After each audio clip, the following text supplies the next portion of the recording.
за Михайла Болудянського, який став першим ректором.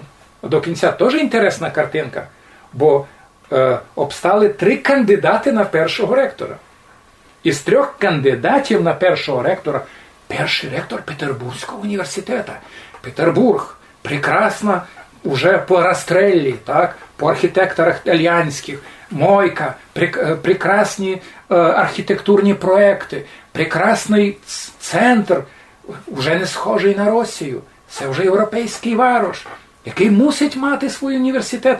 І от тепер вопрос, хто стане першим ректором Петербурзького нового університету. І знаєте, було там тільки-то кандидатів, тільки відбиралися, і коли вибралися, лишилося 3 кандидати. Один із них – німецький історик Мюллер. Другий – русин із Хуста Василь Кукольник. Третій русин із-под Михайлівців Михайло Болудянський. І один із тих 2 русинів, кандидатів на першого ректора, став Михайло Болудянський, перший ректор Петербурзького університету. Я вже не говорю про інші аспекти. Михайло Болудянський був популяризатором капіталізму. Визначний англійський економіст Сміт. Він не просто його перекладав, він його популяризував на своїх лекціях. Ми знаємо, що представляла із себе Росія в ті часи. Так? І він відкриває їм нову модель. Капіталізм. Ваш селянин, рольник, не має інтерес робити на землі, бо ви від нього все забираєте, бо ви землевласник. Дайте йому свободу. Покажіть йому, що він буде, чим веце він буде робити, тим веце він буде заробляти. Най він учує у руках то ті гроші, тот урожай, який буде у нього в півниці. І він буде ліпше робити. Бо то є Адам Сміт, його учення. Михайло Болудянський завів у Росію капіталізм. Потім, чому він пішов з ректорства? До нього прийшли просто поговорити, кажуть, то ті декабристи, це твої хлопці. Не так, а не так. Не так. Це хлопці його хлопців. Уже учнів, так? Він вивчив першу генерацію російських інтелігентів, які мали своє видження. А от вони вже, от приміром, його ученики то були професори Царськосельського ліцею, а їхній ученик був Олександр Пушкін. Розумієте? То значить, фактично він робив на 2 генерації русинів. На 2 генерації росіян. То я вже запутався в тих національностях і географіях. Але пішов з університету якраз за того, що йому сказали, що ті хлопці до тебе ведуть сліди, що ти їх то вчив. Що от реформи, переміна має бути. Ясно діло, що і він добровільно сказав, що без розслідування подаю відставку. СНЛ він, ви знаєте, це було, я не знаю, чи треба говорити про 100 чи 200 особ, які подали в той час відставку, у тому числі, приміром, і наш Іван Орлай, який змушений був тікати геть аж у Ніжин на Україні, де він закладав, фактично, першим був Василь Кукольник, який прийшов до Ніжина, так? А за ним пішов Орлай, який теж тікав, мов, ушибки, хто прогресивно мислили. Вони не мусили бути декабристами, вони не мусили бути в обществах чи ходити на ті тайні собрання декабристів. Але в декабристів понаходили книжки, котрі вони писали, їх переклади. І вийшло, що кажуть, що от це вольнодумство, ви принесли це. Вольнодумство, вони були закладателями європейського вольнодумства, а вони іншики не могли бути. Бо розумієте, яка?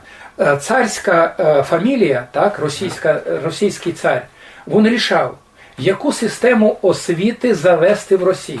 Ми знаємо, що таке була Росія приміром, до Павла I.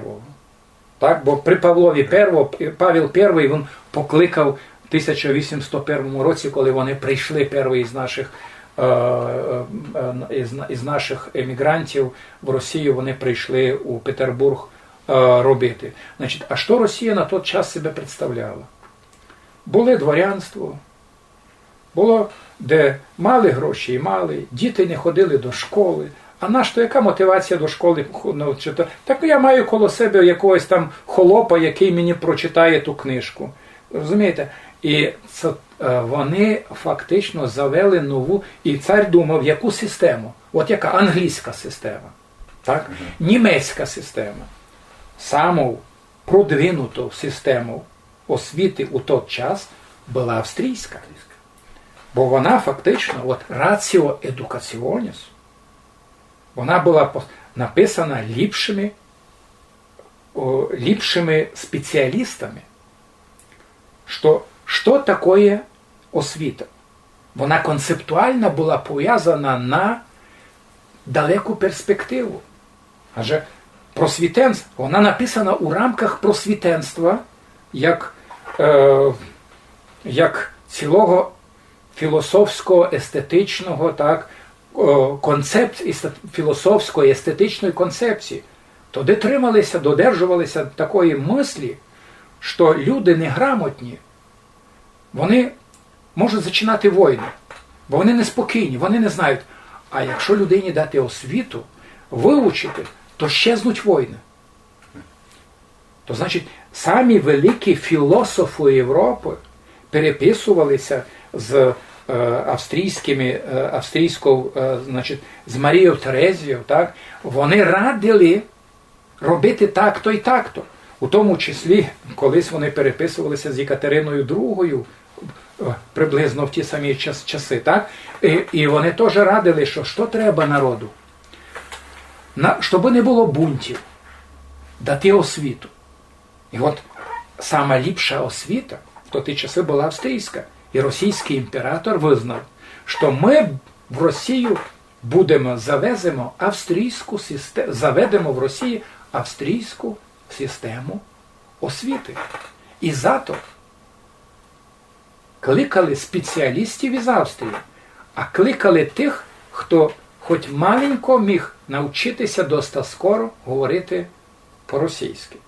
Ми знаємо, що не кожен німець, не кожен француз, скоро 90%, коли і приходили в Росію жити, вони привчали росіян говорити по-французьки, але не самі вчилися говорити по-російськи. А тут цілком другое. Прийшли люди, так, ми знаємо, що їх акцент, їх говор, їх бесіда, вона видавала, що вони чужаки. Але вони були слав'яни. Це був теж позитивний момент. Друге, вони всі були випускники Віденського університету. Вони всі були репрезентантами австрійської системи освіти. От той корінь криється, тої проблематики. А не заробітчани, які казали, ой, де би мені заробити, а може в Росії зароблю якусь копійку. Бачинського. Вони епохи Бачинського, в принципі, школи, університети вчилися при Бачинському. Ну, позирайте, не просто при Бачинському. А це все ж таки було вже, вони читати, по крайній потім по-великоруськи вміли, книжки налічення мали де їх взяти, де... Ну, позирайте. Та хвиля, котрі не просто в нас прийшли, як тепер хлоп, допустимо, там, котрий не знає, вони знали все-таки бесіду, вони вміли читати, мали книг багато. Болудянський оставив ту якраз в пользу общества угорського. Дарит М. Болудянський. А далі зверху вже Бачинського підпис. Ну, що власне Мукачевська єпархія. Бібліотека Бачинського. Да. Там був розділ вже, бо книжки були раз вшитки в єдно, книжки Мукачевського монастиря і єпископська бібліотека. Пак вони розділили. Єпископська бібліотека окремо, а книжки Мукачевського монастиря, то Мукачевського монастиря. Так що інтересно, розумієте, то правда, що на початку 1790 роки, 1783 відкривається Барбареум, так, далі відкривається Штатконвікт, далі через 10 років відкривається у Львові студіум Рутенорум для руських студентів, бо польські студенти, які вчилися, ну і другі студенти, і в тому числі і галицькі студенти, так, вони, які вчилися, вони вчилися язик школи, то був латинь. А студіум Рутенорум, там уже латинь не була язиком школи. Туди вводився уже руський язик. І ясне діло, а ще до того ми пригадаємо, що була відкрита духовна семінарія раз в Мукачеві, по духовній семінарії дозволено було переїхати в Ужгород, їй дали файні приміщення в Ужгородському граді, то, що ми називаємо замок низька, так? Де вони мали прекрасні простори, де семінаристи моглися вчити, дали поставлені нові будови семінарії. То, значить, була ціла система, 300 народних школ, в які русини йшли. Далі було досить важно. У школах училися ушиткі діти. Дівочки теж. Не лим хлопці. І ще одна важна особливість. Громада відповідала за того дітвака. Який дітвак був добрий, мав перспективи, сільська громада могла підойняти того дітвака, дати йому гроші, щоб далі йшов вчитися. То була нелем, як би казати, то було нелем на старості одного вітця і матері. Громада. А далі вони попадали уже в гімназії. Так? А по гімназіях, а таких гімназій теж було декілька. 20, я так думаю, так? Де русинися учили. Ну, най 15 гімназій. Ті, що ближе до Ужгорода училися в гімназіях ту на запад, ті, що ближе в Тячівський район, там діти з Хуста, вони училися, аж ішли у Баюмаре, на Трансильванських, на території Трансильванії, теперішня територія Румунії, Великий Варадин, так, ноть Орадео, ноть Варад по-мадярськи, вони йшли вчитися. То значить, що в принципі була вистроєна система, коли маленький дітвачок приходив до школи і міг скончити університет. Михайло Вісяник, тричі декан медичного факультету, попечитель многих фундацій в австрійській державі, фундації, які допомагали студентів. Одному студенту давали общежиття, другому студенту давали гроші скончити якийсь курс навчання, третьому давали поливку. Як ці люди, які вийшли із простого оточення, із села, ставали такими світочами? От це австрійська система. Система освіти. Зато коли ми говоримо, що так не було так просто, що відкрили десь в Австрії Барбареум і вшитки стали. Але хто постарався про ту систему? Ясно діло царський двор. Марія Терезія і Йосиф II. Але вони мали прекрасного менеджера. Чоловіка, який горів на своїй роботі. Андрій Бачинський, який фактично Бог дарував йому довге життя. Русини в своїх творах писали не за його життя, як золоті роки. Вони це називали вік, золотий вік. І коли я знаходив деякі рукописи, на щастя, деякі рукописи написані в таким, ну як в русинському стандарті, так? Не латинським язиком, бо деколи писали і латинським язиком свої оди, свої хвалебні деякі стихи, так, які деколи і клалися на музику також, такі стихи. Але часті з них не народним язиком, а близьким до народного язика. І от там ми бачимо, що вони восхваляють Андрія Бачинського. І фактично, без Бачинського не було б ні Балудянського, ні Орлая, ні Вісяника потім би не було, ні Алексовича, який був прекрасний доктор, був главний доктор центральної діточої больниці у Віднєві. Представляєте? В один час Вісяник і Алексович у Віднєві. Два русини і вся медицина під тими двома русинами.